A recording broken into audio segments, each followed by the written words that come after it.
Some rules are made to be broken, and the trickster archetype has been shattering them since the dawn of storytelling.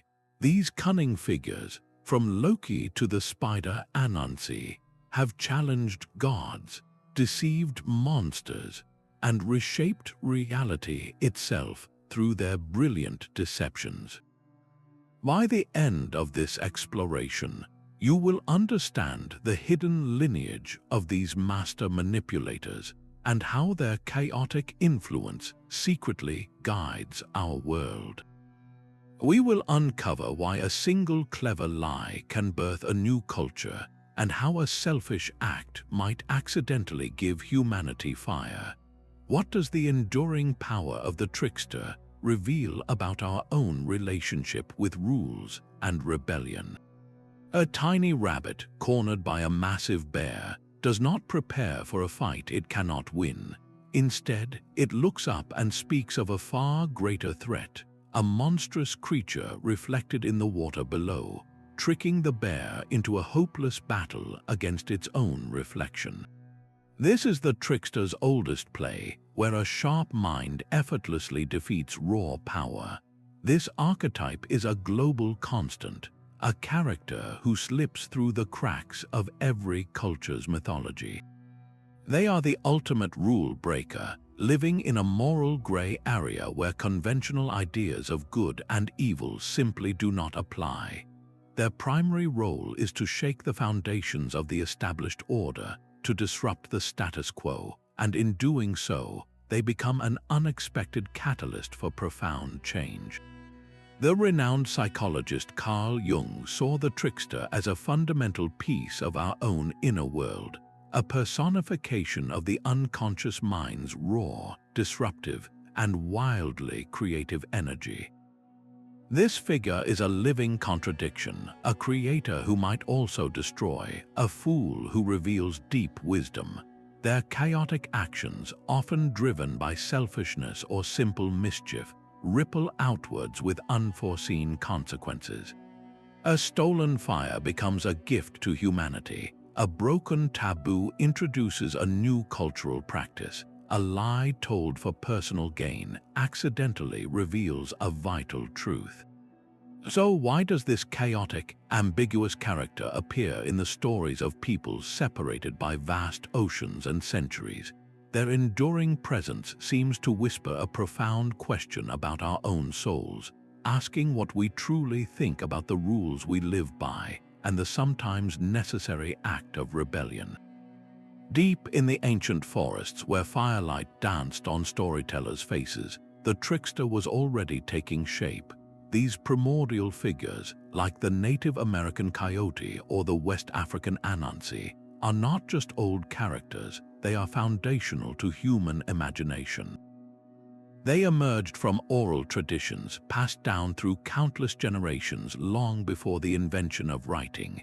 Their role was immense. They were often the culture heroes responsible for the very fabric of the human world. Through their deceptive antics, they stole fire for humanity, carved out the rivers, and scattered the stars across the night sky. Consider Coyote, a being of profound contradiction.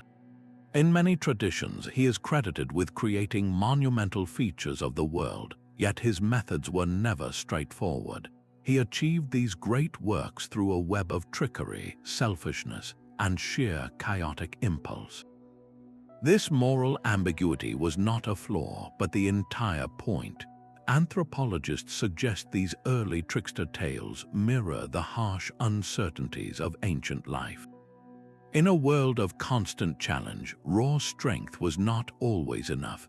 Survival often depended on cleverness, on the ability to adapt and think one's way out of a desperate situation. The trickster embodied this essential, clever spirit. Their stories were a way for early people to make sense of a capricious and unpredictable world. A flood, a drought, or a sudden windfall could all be explained through the trickster's latest scheme. More importantly, these narratives imparted crucial lessons about the power of resourcefulness and the inevitable consequences of hubris, of overreaching one's limits. In doing so, these foundational tales established the trickster as the ultimate boundary crosser. They moved freely between the realms of the gods and mortals, between the natural world and the supernatural, acting as a chaotic yet essential mediator for all of existence. Yet even the cleverest trick can have consequences that echo for centuries. In the great hall of Asgard, where the gods feasted beneath golden rafters, a carefully maintained order was perpetually one scheme away from collapse, and that scheme usually belonged to Loki.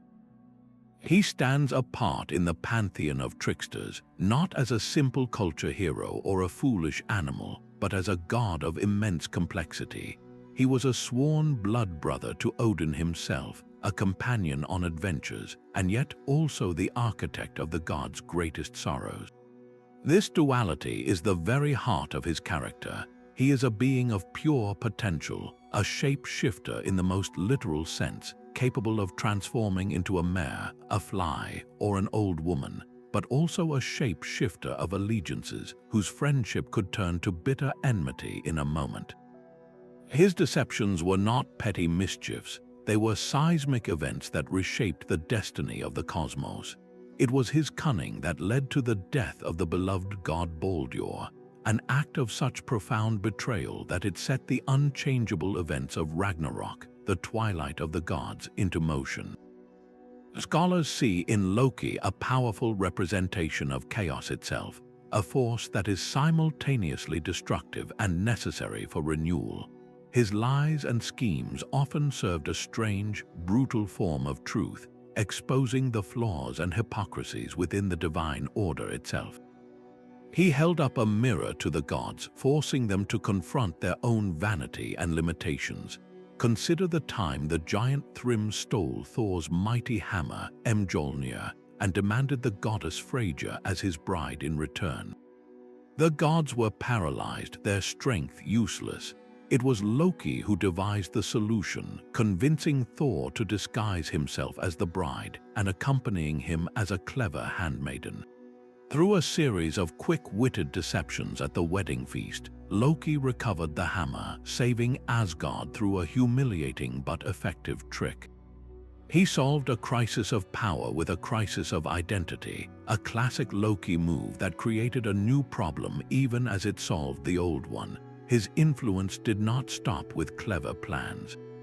His very lineage broke all boundaries. He fathered the monstrous wolf Fenrir, who would one day devour Odin and Hel, the ruler of the underworld. He was intrinsically tied to the forces that would ultimately unravel the world he called home. Loki's entire story is a reminder that chaos is not an external invader, but an integral thread woven into the fabric of existence.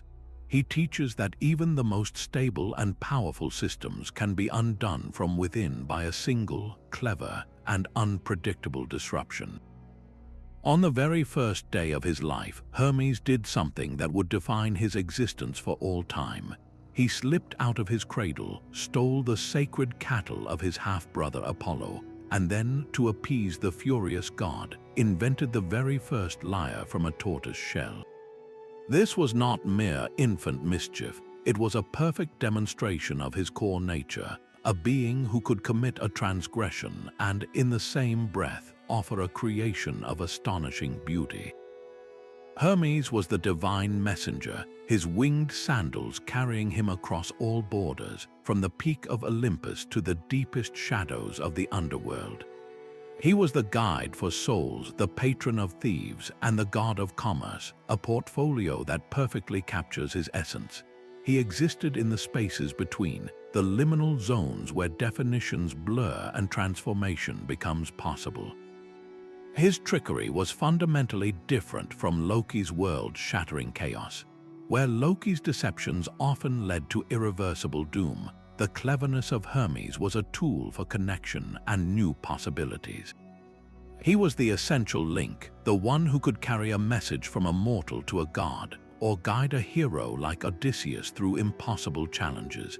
His lies were not purely destructive, they could be the very fabric of diplomacy, the necessary fiction that prevents a war, or the clever ruse that saves a life.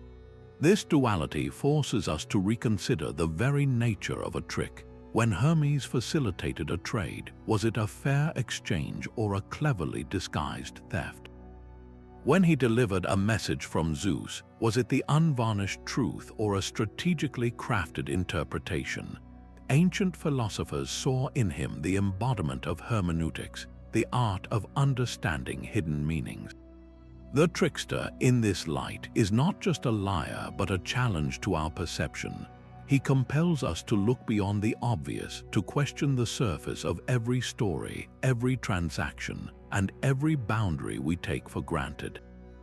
His role as the god of thresholds reminds us that every transition, every journey from one state to another, requires a guide who understands the rules well enough to bend them.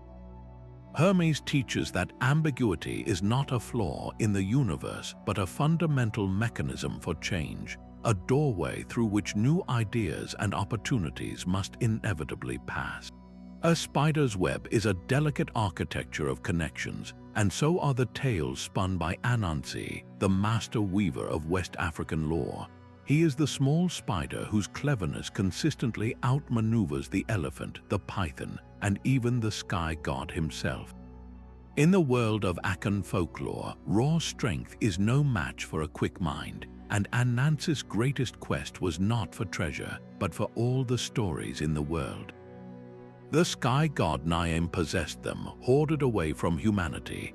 Anansi did not storm the heavens with an army. He ascended with a series of brilliant, cunning deceptions, capturing a swarm of hornets by convincing them rain was coming, and ensnaring a python by challenging its length. Through these seemingly impossible tasks, he won the stories for all people, transforming them from a divine secret into a shared human inheritance. This act reveals the profound cultural role of the trickster. Anansi's deceptions were never just for personal amusement. They were the very mechanism for delivering wisdom, explaining the world, and teaching vital lessons about resourcefulness and the consequences of greed. His stories became the living memory of a people, a way to understand why the turtle has a cracked shell or why wisdom is scattered throughout the world. When the brutal system of the transatlantic slave trade displaced millions, Anansi crossed the ocean in the hearts and minds of the enslaved. In the harsh new world of the Caribbean, his character took on an even deeper, more potent meaning. For those stripped of everything, their freedom, their families, and their language, Anansi became a symbol of unbreakable resilience. His tales of the small and clever outwitting the powerful and cruel became a covert form of resistance. To tell an Anansi story was to secretly affirm that the mind of the oppressed could never be captured, that ingenuity could subvert even the most rigid and unjust power structures. The spider's web became a metaphor for a hidden network of cultural survival, weaving together a shared identity and a collective wisdom that no oppressor could unravel. Through Anansi, deception was elevated from a simple lie into a tool for preserving the soul of a culture, proving that the most powerful stories are those that help us survive. His howl cuts through the desert stillness, a lonely sound that speaks of empty spaces and ancient, dusty trails. Coyote walks through countless Native American traditions not as a distant god, but as a relatable, often ridiculous figure, a perpetual wanderer whose hunger and curiosity constantly get him into trouble. He is the ultimate shape-shifter, not just of his physical form, but of his very role in the world. In one breath, his selfish blundering might accidentally call the very first buffalo into existence, gifting humanity with a vital food source. In the next, his greed might lead him to try and hoard all the fish in a river, only to see his scheme fall apart in a comical disaster. His methods are never noble or planned. They are chaotic, impulsive, and almost always self-serving. Yet through this chaos, he repeatedly shapes the world. He steals fire for the people, not out of altruism, but because he wanted to cook his own meal, and in his bungling escape, he scatters the embers for everyone to use. He determines the cycle of day and night through a foolish race or a poorly thought-out bet. The very landscape, from a specific mountain range to a winding canyon, might be explained as the permanent result of one of Coyote's clumsy misadventures. So why would such an unreliable figure be entrusted with such profound tasks? The stories themselves hold the answer. Coyote's tales are masterclasses in practical teaching. They are cautionary narratives that explore the clear consequences of greed, of arrogance, of ignoring the wisdom of the community. When Coyote tries to keep something all for himself, he inevitably loses everything. When he boasts of his own cleverness, he is quickly humbled. Yet these same stories also celebrate a different kind of virtue, the power of improvisation and raw adaptability. In an unpredictable environment, the perfect plan is often useless. Survival depends on the ability to think on your feet, to use whatever is at hand, to try something, anything, even if it seems foolish. Coyote embodies this essential creative spirit. Anthropologists see in his enduring presence a reflection of core cultural values, where humor and narrative are not merely entertainment, but vital tools for navigating life's inherent complexities and harsh uncertainties. His unpredictable nature is not a flaw, but a mirror held up to the human experience. How do we, like Coyote, find our way in a world that is constantly shifting? His legacy teaches a delicate balance, that the stability of the community must be tempered by the individual's cleverness, and that the rigid order of rules must sometimes be broken by the chaotic spark of a new idea. A stone egg split open on a mountain peak, unleashing a being of pure, untamed potential. Sun Wukong, the Monkey King, burst into existence not as a humble creature, but as a sovereign of his own domain, his power and intellect matched only by his colossal pride. His early life was a cascade of defiant acts, each one a challenge hurled at the very foundations of the celestial order. He sought immortality not through pious study, but by consuming the sacred peaches of the gods and brazenly scrubbing his name from the book of life itself. These were not simple mischiefs, they were profound declarations of independence, a raw, chaotic energy refusing to be bound by any law, divine or mortal. His rebellion was a demand for recognition, a fight for a freedom so absolute it would acknowledge no master. This unbridled ambition inevitably led to a confrontation with the ultimate authority. When the Buddha himself confronted the Monkey King, Sun Wukong's boast that he could leap clear across the heavens was met not with force, but with profound wisdom. He leaped until he reached what he thought was the edge of creation, only to discover the Buddha's hand had been his universe all along.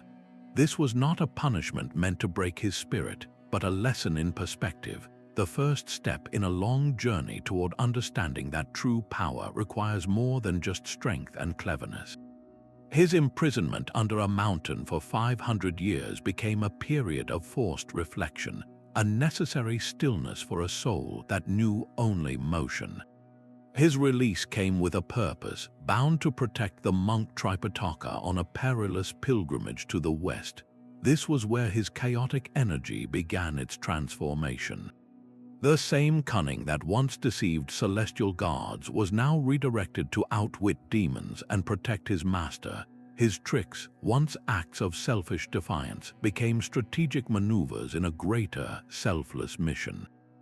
The golden fillet placed upon his head, which tightened with a chant to subdue his wild nature, was not merely a control mechanism. It symbolized the painful but essential process of discipline, the taming of a brilliant but scattered mind. Through this guided journey, Sun Wukong's arc reveals a profound truth about the trickster archetype. His story is one of redemption, demonstrating that the most disruptive and rebellious forces within us do not need to be eradicated.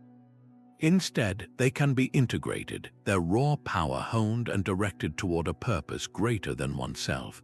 The Monkey King's quest becomes a universal metaphor for the search for identity, a reminder that unbridled potential, when given direction and tempered by wisdom, can evolve from a source of chaos into a formidable force for protection and enlightenment. At the crossroads where paths meet and destinies are decided, a figure in vibrant red and black dances with mischievous intent. This is Eshu, the Yoruba trickster whose domain is the unpredictable space between worlds. Far from a simple agent of chaos, Eshu is an Orisha, a divine force of immense complexity. He holds the vital role of divine messenger, the only entity who can travel freely between the realm of humans and the domain of the gods, carrying prayers upward and delivering divine will downward. His tricks are not mere pranks, they are cosmic tests designed to probe the human heart.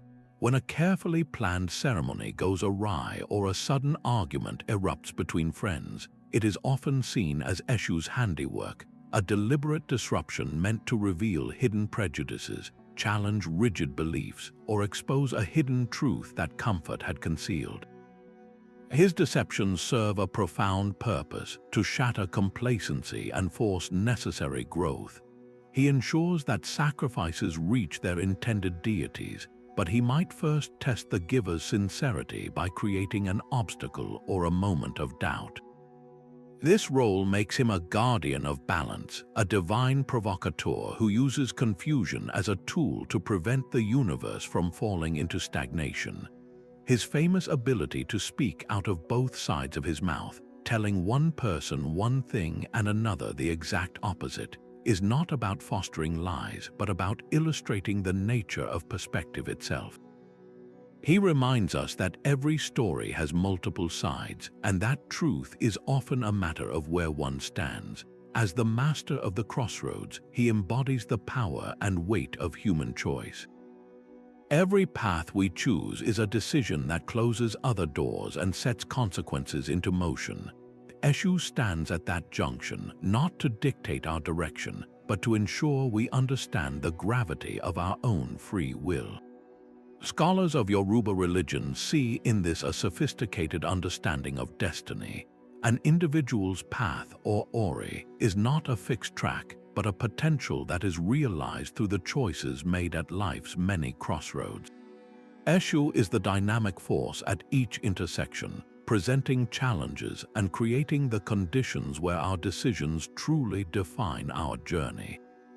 His presence asks a fundamental question: how can we navigate a destiny that is both written and chosen?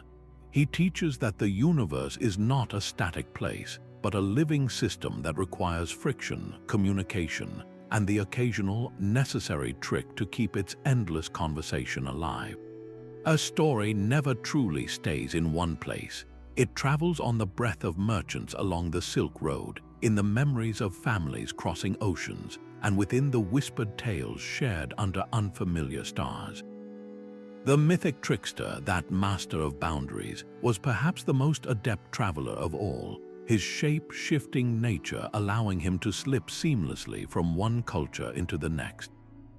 When the spider Anansi was carried across the Atlantic, he did not simply arrive in the Americas, he was reborn, his webs now spun in the branches of cypress trees overlooking Mississippi rivers. He became Bur Rabbit, a small, seemingly helpless creature whose victories over stronger foes like Bur Fox and Bur Bear were not just entertainment, but a covert language of survival for enslaved communities. In these new stories, a clever lie was not a moral failing. It was a strategic tool, the only available weapon against an immovable system of power. The trick became a form of intellectual resistance, a way to assert one's humanity and wit in a world that denied both. This process of cultural diffusion reveals a fascinating duality. On one hand, these archetypes are incredibly resilient, their core purpose to challenge authority and outsmart the powerful remaining constant across vast distances and centuries. Yet they are also profoundly adaptable, their specific forms and methods shifting to reflect the unique pressures and landscapes of their new homes. The Norse Loki and the Native American Coyote, for instance, are both agents of chaotic creation, Yet Loki's deceptions unfold within the rigid, hierarchical hall of Asgard, while Coyote's blunders shape the very earth and sky of a wide open world.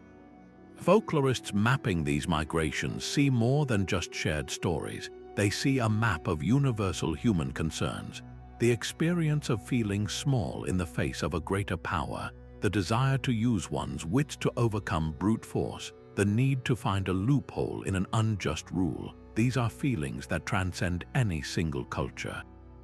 The global tapestry of trickster tales suggests that the impulse to bend the rules, to question the established order, is not a cultural aberration but a fundamental thread in the fabric of human psychology.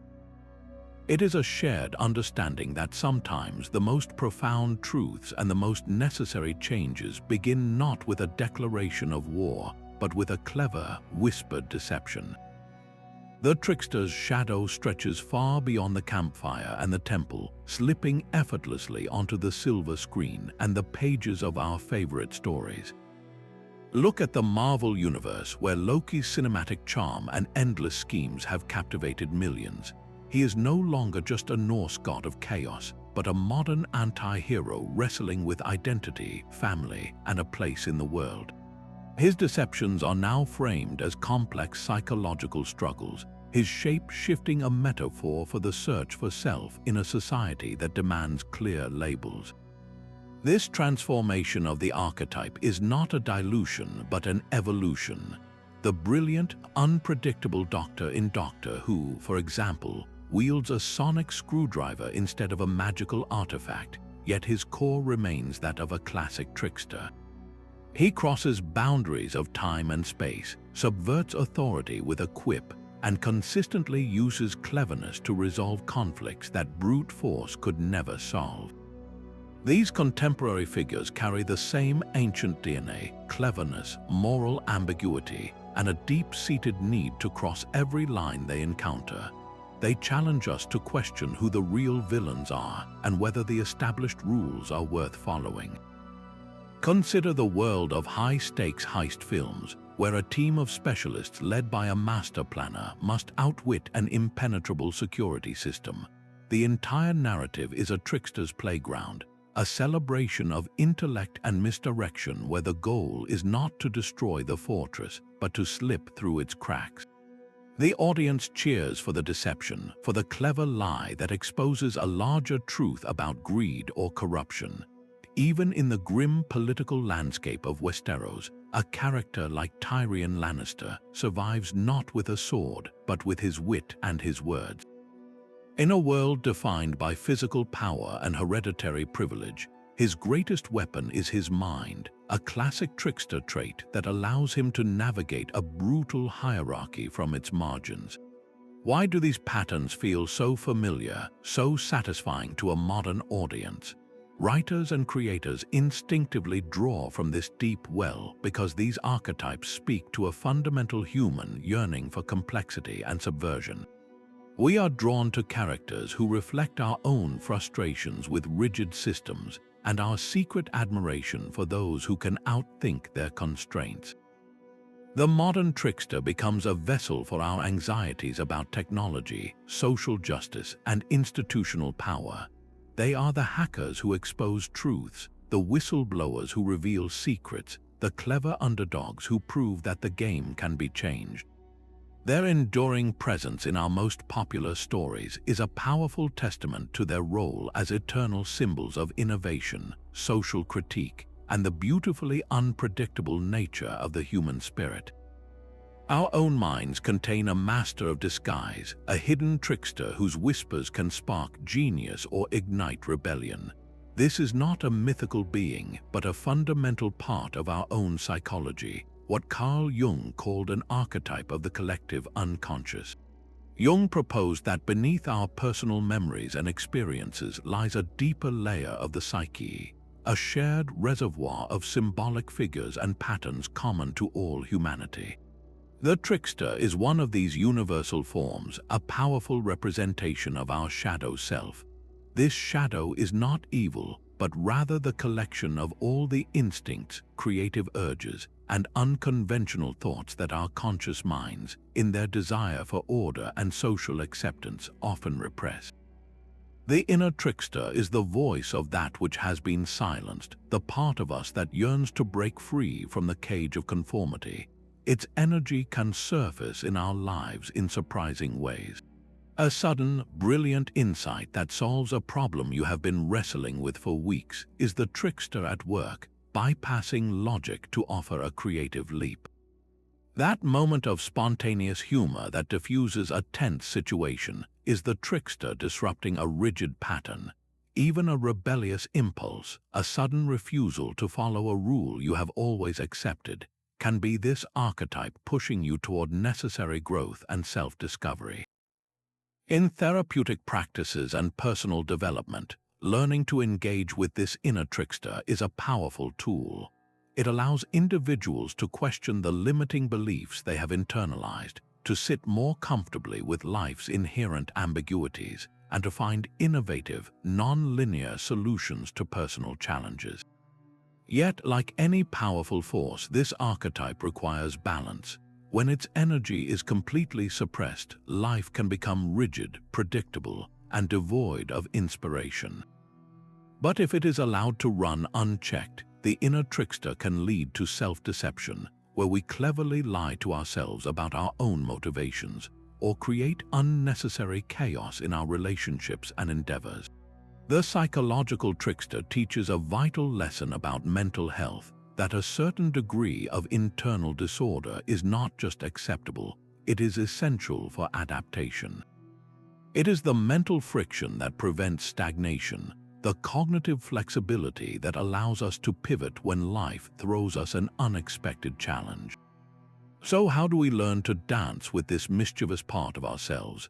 How can we harness its positive aspects, its creativity, and its humor to navigate life's complex challenges with greater resilience and wit? A cartoon character's exaggerated grin can disarm a king, and a well-timed joke can dismantle an ideology. This is the trickster's power translated into a tool for social change, a non-confrontational weapon wielded by those on the margins of power. Throughout history, oppressed groups have instinctively reached for the trickster archetype as a symbol of intellectual resistance.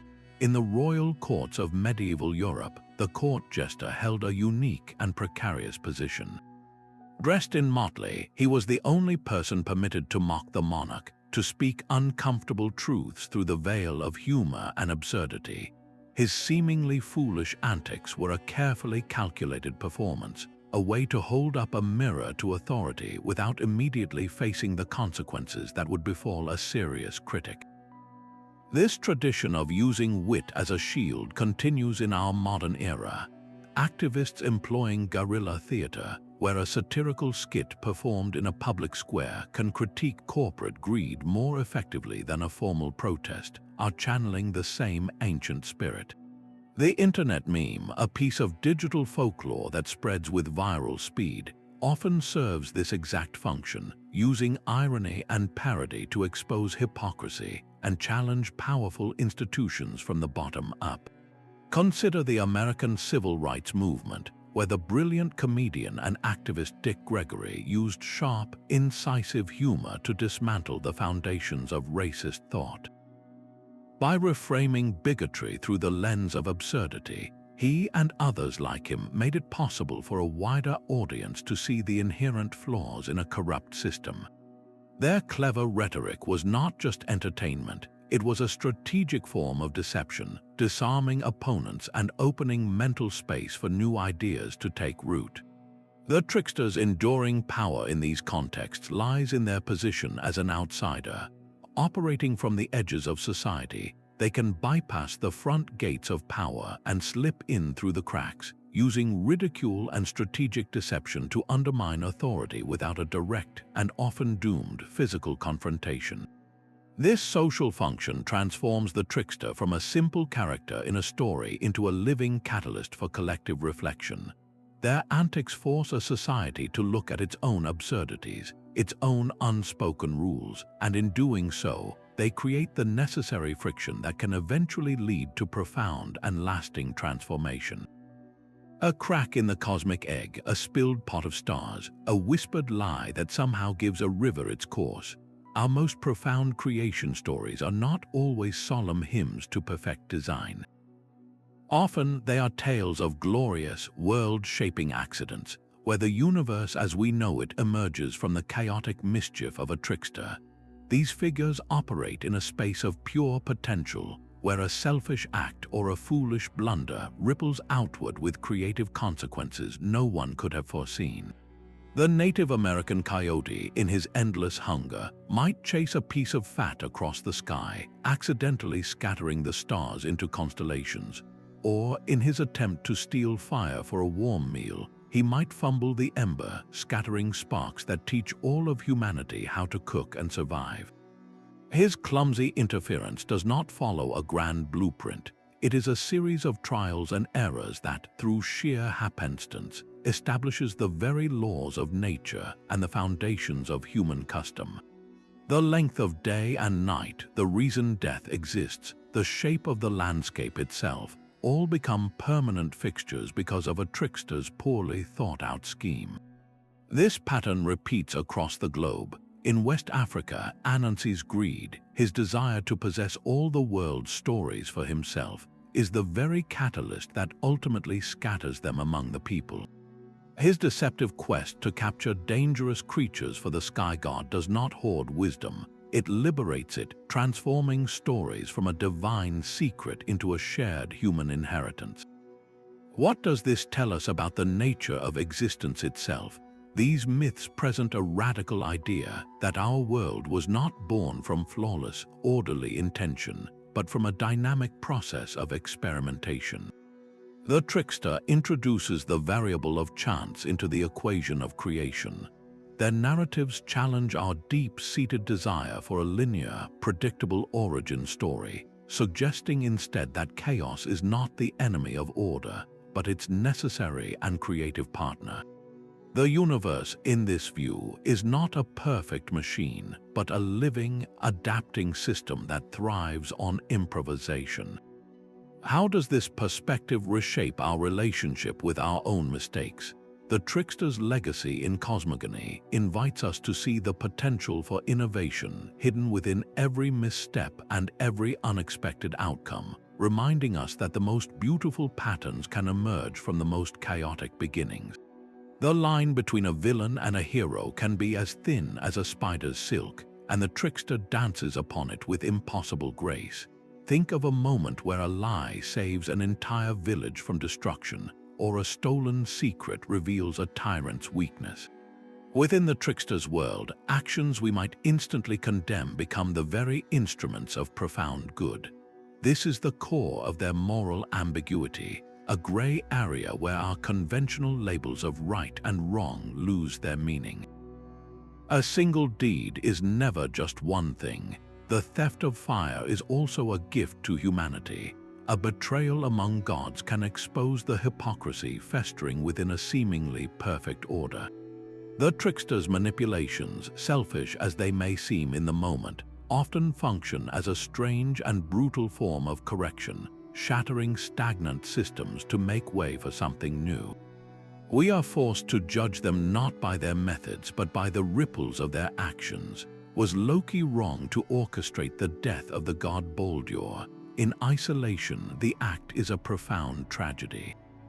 Yet within the grand tapestry of Norse myth, it is the necessary spark that sets the cycle of cosmic rebirth into motion. His deception becomes the painful price for a new world. This constant tension forces us, the audience, into a state of active moral reasoning. We cannot rely on simple rules. We must weigh intention against outcome, consider the balance of power, and ask whether a seemingly virtuous system might itself be the source of injustice. Ancient philosophers saw these stories as vital ethical training grounds. In a real world filled with complex dilemmas and no perfect answers, the trickster myth provides a safe space to practice navigating ambiguity. It asks us to hold two contradictory ideas in our minds at once, that a character can be both selfish and generous, destructive and creative, a liar and a truth teller.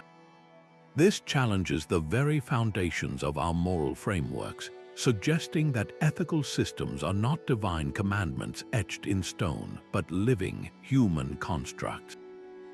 They are tested, bent, and sometimes broken by the unpredictable flow of experience.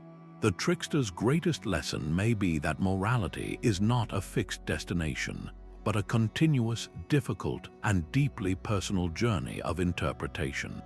How do we truly know the right path when every choice casts a shadow? A mythic figure slips between genders as easily as changing a cloak. Their very existence a challenge to every rigid category society can invent. This gender fluidity is not a modern addition to the trickster archetype, but one of its oldest and most consistent features, an essential expression of their role as the ultimate boundary crosser. Loki, the Norse shape-shifter, famously transformed into a mare to distract a giant stallion, later giving birth to the eight-legged horse Sleipnir. This was not a trivial detail in his story, but a profound demonstration of his nature. He operated completely outside the Viking era's strict codes of honor and masculinity, using his fluidity to achieve a goal that brute force could not. Similarly, the Native American coyote might appear in some tales as a male figure, and in others as a female one, their identity shifting to suit the needs of the narrative or to teach a specific lesson. This inherent androgyny allows the trickster to move effortlessly between social roles and expectations, revealing those expectations to be constructed, not innate. By wearing different genders as disguises, or by fundamentally embodying more than one, these figures perform a powerful kind of social critique.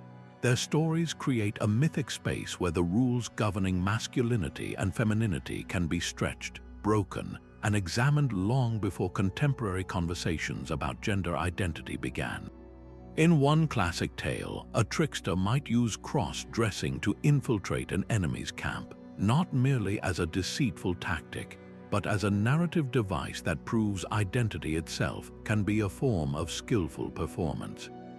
This challenges the audience to consider why certain behaviors are assigned to one gender and not another, and what might be possible if those assignments were not so fixed. These ancient narratives offer a valuable, long-term perspective for our modern discussions. They quietly suggest that non-conformity, ambiguity, and a defiance of simple binaries are not new concepts, but have always been woven into the deepest fabric of human storytelling. The trickster's legacy in this realm is a celebration of possibility itself, asking us how much richer our understanding of identity could be if we, like them, learn to see every boundary not as a wall but as a doorway. The specific shape of a trickster is never an accident. It is a perfect imprint of the society that gave it life, a cultural fingerprint pressed into the soft clay of myth. To understand what a people truly values and what it secretly fears, we need only look closely at the rogue who disrupts its world. In the bustling, competitive city-states of ancient Greece, Hermes was not merely a messenger. He was the divine patron of commerce, trade, and the art of persuasive speech. His clever deceptions were not just childish pranks, but sophisticated maneuvers in a world built on negotiation, diplomacy, and the delicate balance between a fair deal and a clever swindle. His very being reflected the core pillars of that society, its mercantile spirit and its need for fluid communication across vast distances. Across the sea, in the rich oral traditions of West Africa, Anansi the spider wielded a different kind of power. His greatest quest was for the stories of the sky god, a pursuit that reveals a cultural universe where narrative itself was the most precious commodity. Anansi's cunning was directed not at amassing wealth, but at capturing and redistributing wisdom, underscoring the profound role of storytelling as the living library, the law book, and the moral compass for the community. Even within Europe, the trickster took on a form that critiqued the very courtly society that entertained him. The fool in tarot decks and royal courts, with his motley clothes and unpredictable antics, was a walking contradiction to the era's obsession with status and sophistication. His apparent ignorance was a vessel for a deeper, more intuitive wisdom, his jests a sharp tool that could puncture the vanity of kings without drawing a sword. This figure celebrated the value of innocent insight over educated arrogance, suggesting that truth often resides outside the halls of power. By exaggerating societal traits to the point of absurdity, these tricksters hold up a distorted mirror, forcing a culture to see its own reflection. They amplify both the virtues and the vices of their people, using satire to explore the eternal tensions that define any society, the push and pull between individual ambition and the needs of the collective, or the conflict between the comfort of tradition and the terrifying lure of innovation. Anthropologists study these figures as complex cultural codes, the aspects of life a trickster most frequently attacks, whether it is the greed of a chief, the pride of a god, or the rigidity of a social custom, are almost always the most sacred and unyielding parts of that society. This reflective function is not purely destructive, it is a vital social safety valve. By laughing at the trickster's antics, a community is, in a subtle way, laughing at itself. It is given a narrative space to question its own authority, to poke at its own rigid structures, and in doing so, to practice the mental flexibility needed to adapt when the world inevitably changes. The trickster does not just break rules for the sake of chaos, it breaks them to show a culture the contours of its own cage, and in that shattered reflection, perhaps, a glimpse of a key. The trickster's journey through time is a mirror reflecting our own shifting relationship with the world. Long before cities and written laws, in the age of oral tradition, these figures were wild forces of nature itself. The capriciousness of a sudden storm or an unexpected drought was mirrored in the unpredictable antics of Coyote or Anansi.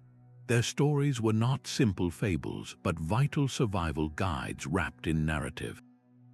They taught that in a world ruled by unpredictable elements, raw strength was often useless, while cleverness and the ability to adapt were the truest forms of power. The trickster was a personification of the environment's chaos, and learning to navigate their deceptions was a way to practice navigating a perilous and uncertain life. The moral world of these early tricksters was not black and white, but a spectrum of grays where a selfish act could accidentally bring a vital gift, and a foolish mistake might carve a new river. Their ambiguity mirrored the harsh, beautiful, and often unfair reality of the natural world. As human societies began to build walls, both physical and ideological, the trickster's role transformed. With the rise of organized states and powerful religious institutions, a new kind of order emerged, one that demanded conformity and obedience. In response, the trickster became a rebel. In the halls of Asgard, Loki's cunning was no longer just about personal gain. It was a direct challenge to the rigid hierarchy of the gods themselves. He exposed the hypocrisy and fragility of a system that presented itself as perfect and eternal. Similarly, within the context of dominant religious frameworks, certain trickster-like attributes became associated with figures of transgression, beings who tempted humanity to question divine decree. This shift was profound. The trickster was no longer just an explanation for a natural phenomenon, but a symbolic weapon for questioning authority, for asserting the individual's right to challenge a seemingly unassailable power structure. Their deceptions became acts of philosophical and political subversion. The modern and postmodern eras ushered in a new frontier, the inner landscape of the human mind. As our understanding of psychology deepened, the trickster did not vanish, it simply moved inward. Carl Jung's concept of the archetype gave a name to this internal trickster, the part of our own psyche that subverts our conscious intentions, sparks creative breakthroughs, and challenges our most rigidly held beliefs about ourselves. This internalization was a natural progression. When external authorities and grand narratives began to be questioned on a societal level, the trickster's energy refocused on the individual's search for identity in a fragmented world. We see this evolution clearly in our contemporary stories. The charming, morally ambiguous anti-hero of a television series, who operates outside the law yet often serves a greater good, is a direct descendant of Loki. The hacker in a film who exposes corporate secrets by outthinking a vast digital system is a modern incarnation of Anansi, using intellect to redistribute a different kind of power, information.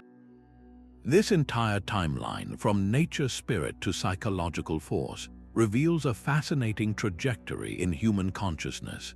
Our tricksters evolved from representing external, mythic forces to embodying internal, rational, and ultimately postmodern critiques of truth itself. Their enduring presence is a testament to their role as a cultural balancing mechanism. They emerge whenever a system, whether social, religious, or psychological, becomes too rigid, too self-assured. The trickster is the necessary spark of chaos that prevents stagnation, forcing both individuals and entire cultures to adapt, to question, and to grow. Their shape shifts because our own anxieties and possibilities are constantly shifting. What does the next incarnation of the trickster look like in an age of artificial intelligence and virtual realities? Their next transformation will undoubtedly hold up a new mirror, asking us who we are becoming. A humble cottager outsmarts a greedy king, a young girl fools a hungry wolf, a simpleton wins a princess not with a sword but with a clever riddle. Folklore is the domain of the everyday trickster, a character who brings the archetype down from the mythic heavens and plants it firmly in the soil of the common people. In English tradition, Jack is not a god or a spirit, but a boy who climbs a beanstalk and repeatedly outwits a monstrous giant, securing a fortune for his struggling family. Across Eastern Europe, the wise fool Ivan the Simpleton succeeds where his smarter brothers fail, his apparent naivety masking a deep, intuitive cunning that wins him a kingdom. These stories share a powerful, unifying theme. Cunning is not just a tool, it is a legitimate and celebrated form of power for those who have no other. The giant and the king represent an oppressive, unassailable authority, a social hierarchy so rigid it seems like a law of nature. The trickster's victory, therefore, is not merely a personal triumph, but a symbolic one for the entire community. It is a narrative act of wish fulfillment, a fantasy where the intellect of the powerless effortlessly dismantles the physical might of the powerful. Folklorists see these tales as a vital social safety valve, a way for communities living under the weight of feudal lords or absolute monarchs to explore the idea of subversion in a safe, fictional space. The laughter that greets the giant's defeat is a subtle but potent form of social critique. It reinforces a deeply held folk value that wisdom and resourcefulness are not the exclusive property of the noble or the wealthy. They can flourish in the most unexpected places, in the mind of a peasant, the wit of a child, or the apparent simplicity of a fool. This is why these stories were told to children and adults alike, not just as entertainment, but as a covert education. They were lessons in critical thinking, teaching listeners to question authority, to look for clever solutions, and to understand that no system of power is ever completely airtight. The trickster's success whispers a dangerous and hopeful truth, that legitimacy is not bestowed by a crown, but earned through justice and intelligence. A promise is only as strong as the words used to build it, and the trickster is a master architect of linguistic escape routes. They navigate the spaces between what is said and what is meant, turning language into a fluid, living thing. Hermes, the divine messenger, did not merely carry words, he shaped them, understanding that the same message could be framed as a threat or an invitation depending on the cadence and the context. Eshu at his crossroads would famously tell one traveler the sky was white and another the sky was black, not to spread a lie, but to demonstrate that truth is often a matter of perspective. These figures revel in puns, riddles, and double meanings, showing us that communication is never a simple transfer of fact. It is a negotiation, a dance of interpretation where a single syllable can alter an entire destiny.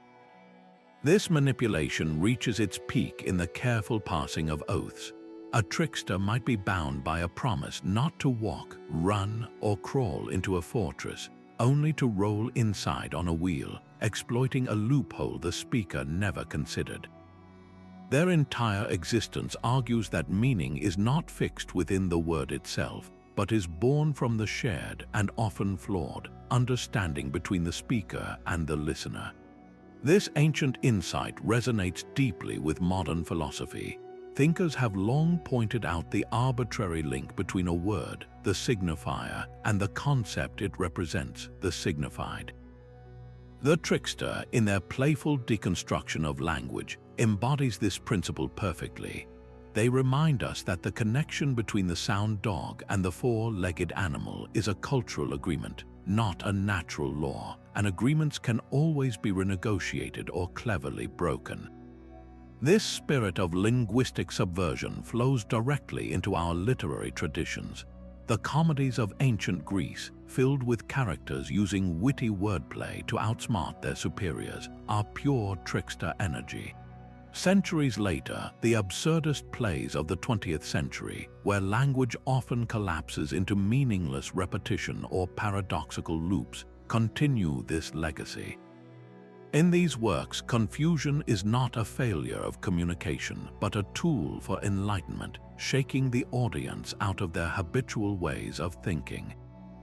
The trickster's greatest lesson about language is that it is not a clear window to reality, but a complex, powerful system.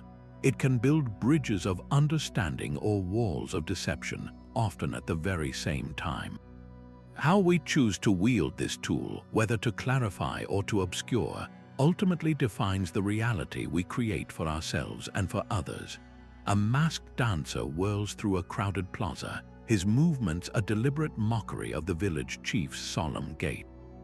For this one day each year, the rules are not just broken, they are ceremonially inverted in a vibrant celebration of chaos.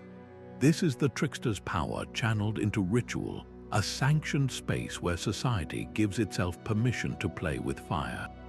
From the Roman festival of Saturnalia, where masters served meals to their slaves and social hierarchies were turned upside down, to the sacred clowns of various indigenous nations who purposefully violate taboos by speaking backwards or walking in reverse, these ceremonies are not acts of anarchy. They are deeply structured performances of rebellion, designed to provide a collective catharsis.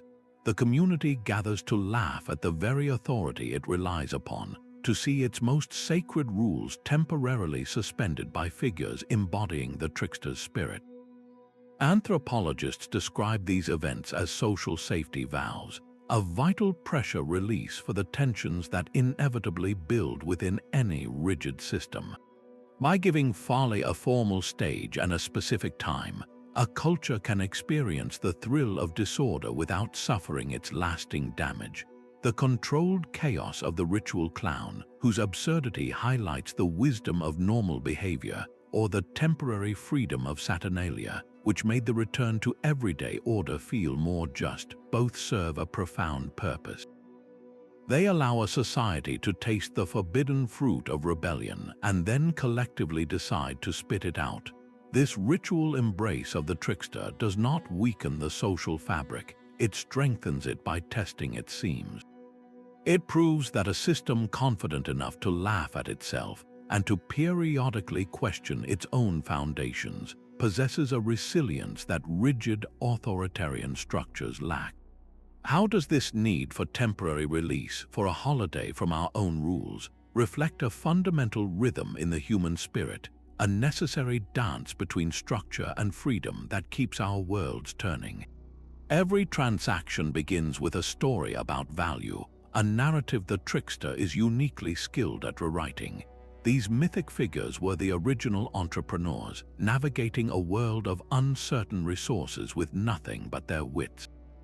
Their cunning exchanges and risky ventures mirror fundamental economic principles long before the concepts of trade or speculation were formally defined. The very first act of the god Hermes was a masterclass in this deceptive commerce. As an infant, he crafted the first lyre from a tortoise shell, then traded this beautiful, novel invention to his brother Apollo in exchange for the stolen cattle he himself had taken. This was not a simple return of property, but a brilliant negotiation that transformed a transgression into a legitimate transaction, establishing a prototype for all commercial exchange to follow. Similarly, Anansi the spider rarely acquires anything through direct force. Instead, he trades a seemingly worthless item, like a dry bone or an old story, for something of immense worth, demonstrating that value is not inherent in an object, but is created through perception, context, and a cleverly pitched story. These ancient narratives can be read as early explorations of market dynamics, where information is the ultimate currency. The trickster always possesses a hidden piece of knowledge, creating an asymmetry they expertly leverage. They understand that the outcome of any trade is not determined by the items themselves, but by the strategy and story surrounding the exchange. This challenges our most fixed notions of property and fairness. Is it theft to outsmart a hoarder who refuses to share the world's stories? Is it unjust to gain an advantage through intellect rather than brute force? The trickster's activities suggest that the rules of exchange are not divine commandments, but human constructs that can be gamed, bent, or entirely reinvented. In modern terms, these characters are the disruptive innovators, the startups that identify a gap in a stagnant market and exploit it with a revolutionary idea.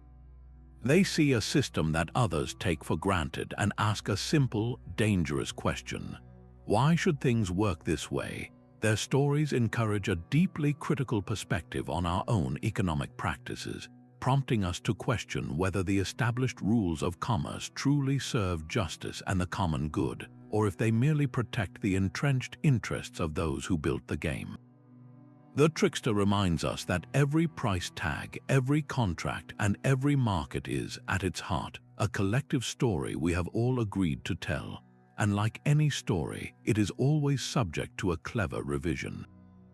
A forest fire sparked by Coyote's reckless chase does not end in total ruin, but clears the way for sunlight to reach the soil, awakening seeds that have waited years for this very moment.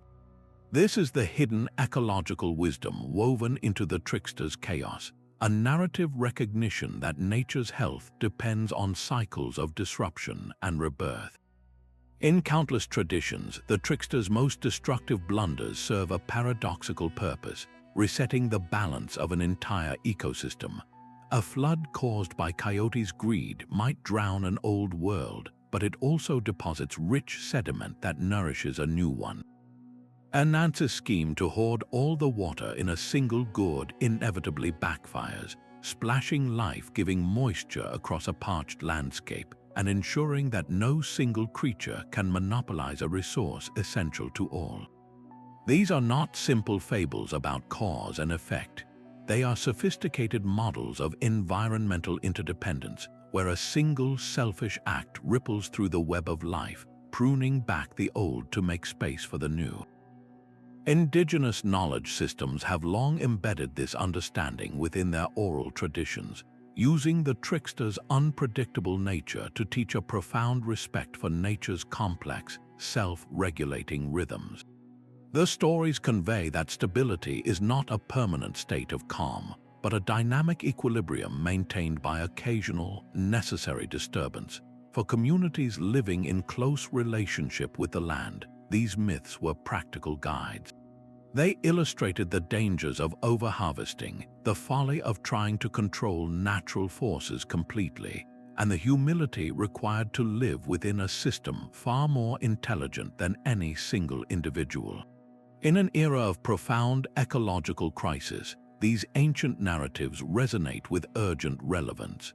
the trickster becomes a metaphor for resilience itself, reminding us that adaptation is not a betrayal of the past, but a necessary strategy for survival. Their tales challenge the modern illusion of human separation from nature, proposing instead that we are participants in a living, breathing system that thrives on diversity, reciprocity, and the occasional creative shock. How might our approach to environmental stewardship shift if we saw ourselves not as masters of the natural world, but as clever, fallible participants within it, capable of both causing harm and, with wisdom, fostering renewal? A hero's journey is often a straight path carved by destiny, but the trickster walks a winding road paved with clever lies and lucky accidents. Their narrative arc is a distinct and powerful model, one that begins not with a call to glory, but from a place of restlessness or outright marginalization. This figure is an outsider, dissatisfied with the world as it is, and armed with nothing but a quick mind. Their quest is not to destroy a monster with a sword, but to outmaneuver a more powerful opponent using wit as their primary weapon. Think of Sun Wukong, starting as a rebellious monkey who challenged the heavens, or a modern cinematic con artist, orchestrating an elaborate heist from the fringes of society. Their path is a series of clever challenges, where each triumph is as likely to be born from a lucky break as from a brilliant plan. These victories are always tempered by their inherent flaws, their greed or their pride, which inevitably lead to comical failures and humbling setbacks. Yet through this chaotic process, they are transformed, and their journey often ends with an unexpected boon for their community, like fire stolen for humanity or stories won for all people. This structure stands in stark contrast to the classic hero's journey, where the hero follows a destiny of purity and linear progression. The trickster's path celebrates improvisation and lateral thinking. It rejects the idea that order is the only source of meaning, instead finding profound creativity in the acceptance of chaos. Literary scholars point out that this model resonates so deeply because it mirrors the messy, unpredictable nature of our own lives. Real-world success rarely follows a perfect blueprint. It depends on our ability to adapt, to think on our feet, and to find clever solutions when the conventional path is blocked. The trickster's journey is an invitation to embrace uncertainty, to see every dead end not as a failure, but as a potential doorway. It offers a different kind of agency, one built not on inherited strength or noble birth, but on the universally accessible tools of resilience and intellect. How might our own stories change if we saw our cleverness not as a last resort, but as our greatest compass? A digital avatar slips through firewalls not with a key, but with a perfectly crafted lie. This is the emerging frontier for the trickster archetype, a realm where deceptions are coded in algorithms and chaos is unleashed through social engineering. As our lives become increasingly intertwined with technology and global networks, the ancient spirit of the trickster is evolving to challenge these new digital fortresses. We see early glimpses in the hacktivist who exposes hidden truths by outsmarting corporate security, or in the mysterious AI that develops an unexpected and perhaps mischievous behavior of its own. These are not characters from distant mythology, but potential actors in our very near future, operating in the blurred spaces between the virtual and the real. Their playground is the flow of information itself, and their tricks question the very nature of identity and reality in an online world. This evolution brings profound ethical questions to the surface. When a deception can ripple across the globe in seconds, influencing elections or destabilizing economies, where do we draw the line between clever critique and harmful chaos? The same coded trick that reveals a vital truth about data privacy could also be weaponized to spread dangerous falsehoods. The potential for both healing and harm is immense, mirroring the dual nature of mythic tricksters who destroyed worlds only to clear the path for new ones. This enduring need for such a figure, even in our hyper-complex society, suggests a fundamental human truth. As long as we build rigid systems, whether they are made of stone, law, or code, a part of us will always cheer for the cunning mind that finds a way through. The trickster is the eternal symbol of the underdog's intellect, the force that ensures no power structure becomes so complacent it cannot be questioned. Their next transformation will likely reflect our deepest anxieties about biotechnology, artificial consciousness, and the nature of truth itself. What new world-shaping deceptions will emerge from the complexities of tomorrow, and what ancient wisdom will they disguise in their brilliant, chaotic wake? The chaotic whisper of the trickster echoes not just in ancient myths, but in the very pulse of our modern world, a testament to their timeless role in the human imagination. From Coyote's accidental creation of rivers to Loki's unraveling of divine order, and from Anansi's liberation of stories to the digital hacktivist's exposure of hidden truths, we find a consistent, vital thread woven through our collective consciousness. These figures are far more than simple troublemakers. They are the essential counterbalance to rigidity, the personification of a profound truth that progress rarely emerges from the center of power, but often from the clever margins. They challenge every absolute, blur every strict boundary, and in their chaotic wake, they leave room for new possibilities to take root. Their enduring legacy teaches us that the health of any system, whether a society, a mind, or an ecosystem, depends on its ability to withstand disruption and to adapt. By understanding this hidden lineage, we gain more than just insight into folklore. We unlock a deeper understanding of our own inner capacities. We learn to see the value in questioning authority, to find comfort in life's inherent ambiguities, and to harness our own creativity when faced with seemingly immovable obstacles. These stories are an invitation to recognize the trickster's spark within ourselves, that part of our nature that knows when to think critically, adapt skillfully, and when the moment demands it, to cleverly rewrite the rules we live by. Let these age-old tales inspire you to approach your own challenges with a touch of that cunning spirit.